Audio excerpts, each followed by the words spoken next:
Bom dia, meus irmãos. Continuando os estudos a respeito das viagens missionárias de Paulo, descritas no livro de Atos, hoje compreenderemos como foi grande a expansão da Igreja de Cristo na sua segunda viagem, relatada nos capítulos 16 a 18.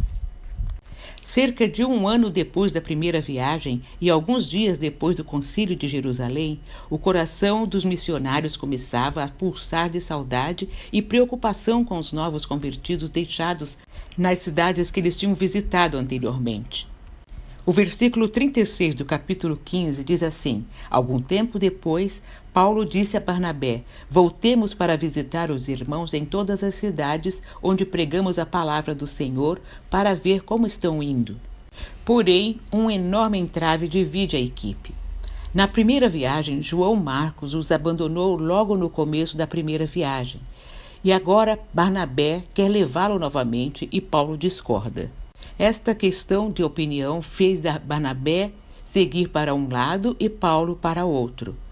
Agora são duas equipes missionárias em ação, não mais apenas uma. Barnabé levou João Marcos e navegou para Chipre. E Paulo levou Silas em sua viagem ao redor do mar Mediterrâneo Oriental.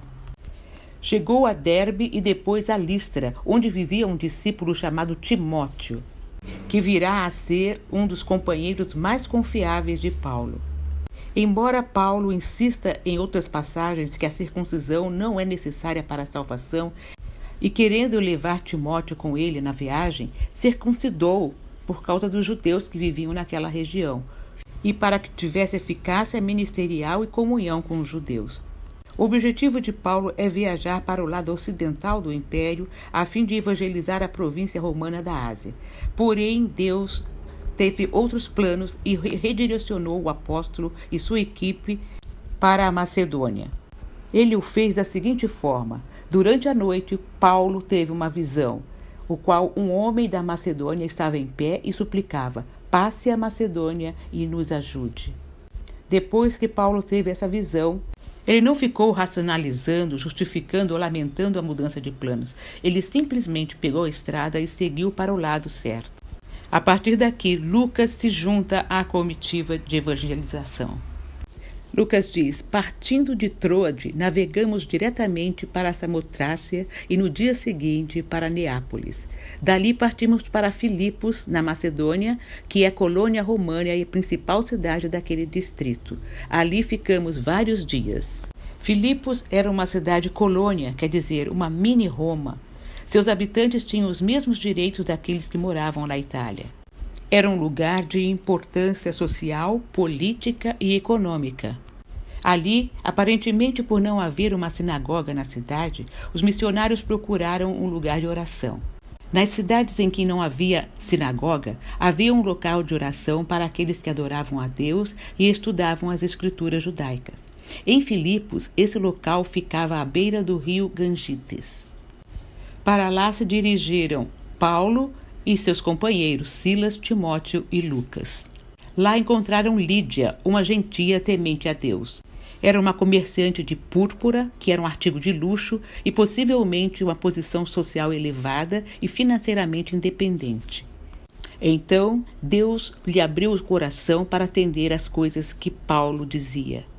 A conversão de Lídia foi marcante, não apenas por sua oração ter sido respondida, mas pela prática inicial do amor cristão vivenciada no oferecimento da sua casa para os missionários e para os novos irmãos.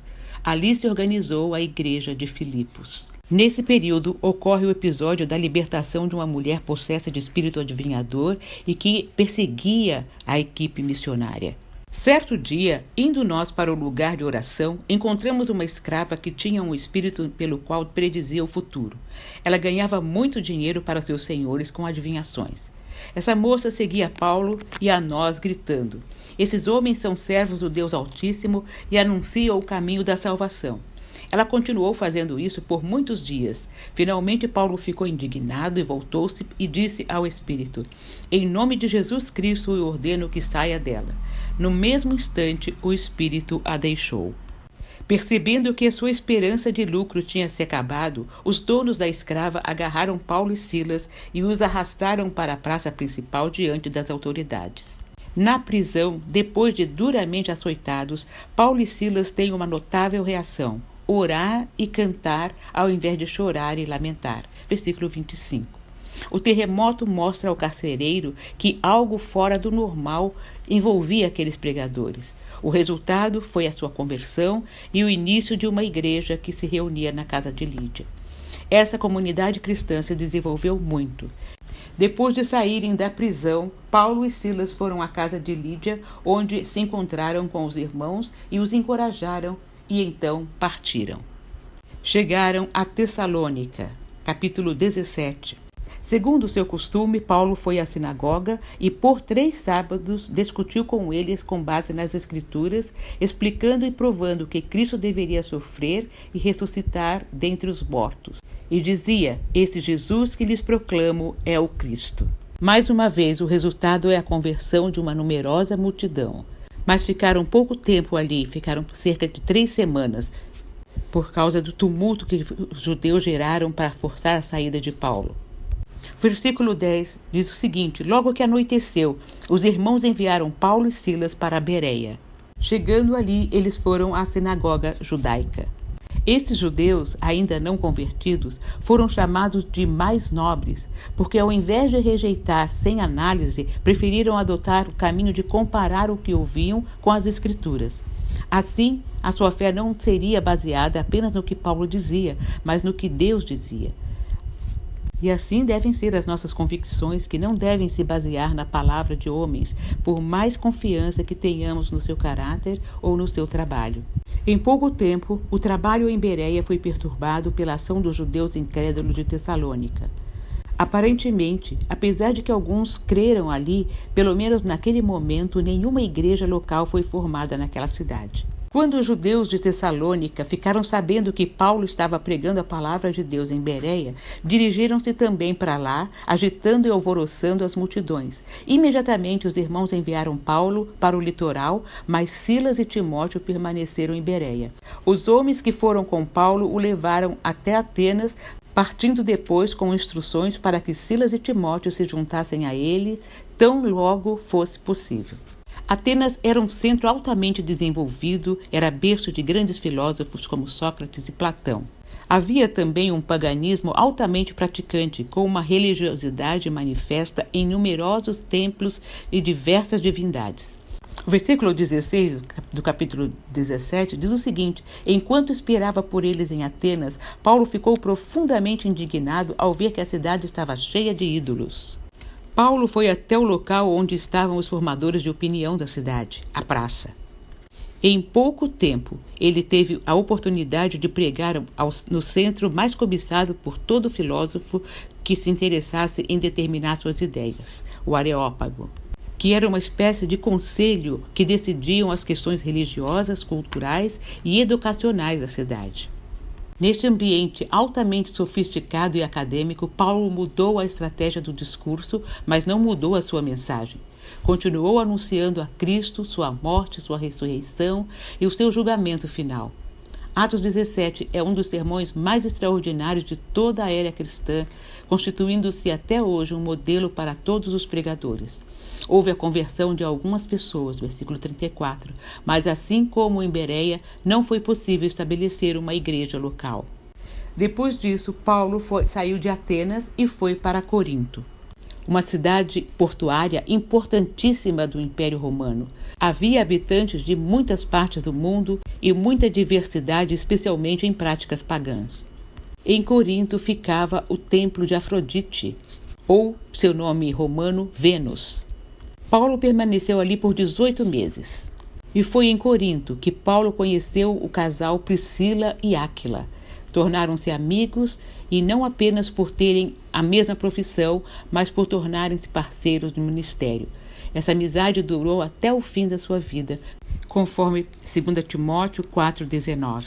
Enquanto Atenas era a capital da cultura, Corinto era a capital da depravação e uma das cidades mais devastas da época. Apesar da condição moral, foi nessa difícil cidade que o apóstolo Paulo organizou uma das maiores igrejas do mundo gentílico. Silas e Timóteo chegaram da Macedônia e Deus teve um encontro com Paulo, onde o Senhor lhe fala em visão: não temas, fala e não te cales, porquanto eu estou contigo e ninguém ousará fazer-te mal, pois tenho muito povo nessa cidade. Paulo permaneceu em Corinto 1 ano e 6 meses. Nesse período de tempo, pessoas influentes daquela cidade começaram a aceitar Cristo como Salvador. A primeira igreja coríntia foi na casa de Tito, o justo, um dos homens mais nobres daquela cidade, um gentil que aceitou a fé cristã na sinagoga. Era cidadão romano e pertencia a uma família nobre próxima do imperador. Na primavera do ano 52 d.C., Paulo deixa Corinto com seus amigos Priscila e Áquila, atravessa o mar Egeu e chega a Éfeso. Como de costume, inicialmente visitou a sinagoga e os judeus ficaram tão impressionados com o que Paulo tinha a dizer que pediram para ouvir mais. Porém, Paulo se desculpou por causa de um compromisso em Jerusalém. Havia-se passado mais de 2 anos que Paulo tinha partido de Jerusalém junto com Silas. Assim, embarcou no porto de Éfeso e viajou aproximadamente 1.300 quilômetros até Cesareia, na Palestina, deixando em Éfeso Priscila e Áquila para continuar a obra que tinha começado. A segunda viagem de Paulo foi longa, mas guiada por Deus. Durante esse período, pessoas aceitaram as boas novas de Jesus e novas igrejas surgiram. A viagem durou cerca de 3 anos. Os destinos foram Filipos, Tessalônica, Bereia, Atenas, Corinto na Europa, Ásia Menor, Síria e Cilícia. Os seus companheiros foram Silas, Timóteo, Priscila, Áquila e Lucas. O objetivo foi evangelizar e fortalecer as igrejas existentes, estabelecendo novas comunidades cristãs. Sofreram perseguições e resistência à mensagem do Evangelho. Os pontos de destaque foi a fundação da igreja em Filipos, o encontro com os filósofos de Atenas e a estadia e o trabalho que ele fez em Corinto. Como já foi observado na primeira viagem, novamente Paulo vai a Jerusalém para encontrar-se com os demais apóstolos e posteriormente a Antioquia para relatar à sua igreja de origem o que Deus estava fazendo através dele e de sua equipe. Paulo tinha um senso de pertencimento e de prestação de contas, apesar de ele ser o apóstolo mais influente e cuja obra obteve maior alcance. Ele não se considerava o maior, mas reconhecia que somente pela graça de Deus ele podia fazer o que fazia. Em 1 Coríntios, capítulo 15, versículos 9 em diante, diz o seguinte: pois eu sou o menor dos apóstolos e nem sequer mereço ser chamado apóstolo, porque persegui a igreja de Deus. Mas, pela graça de Deus, sou o que sou, e a sua graça para comigo não foi inútil. Antes trabalhei mais do que todos eles, contudo, não eu, mas a graça de Deus comigo. Que assim seja em nós também.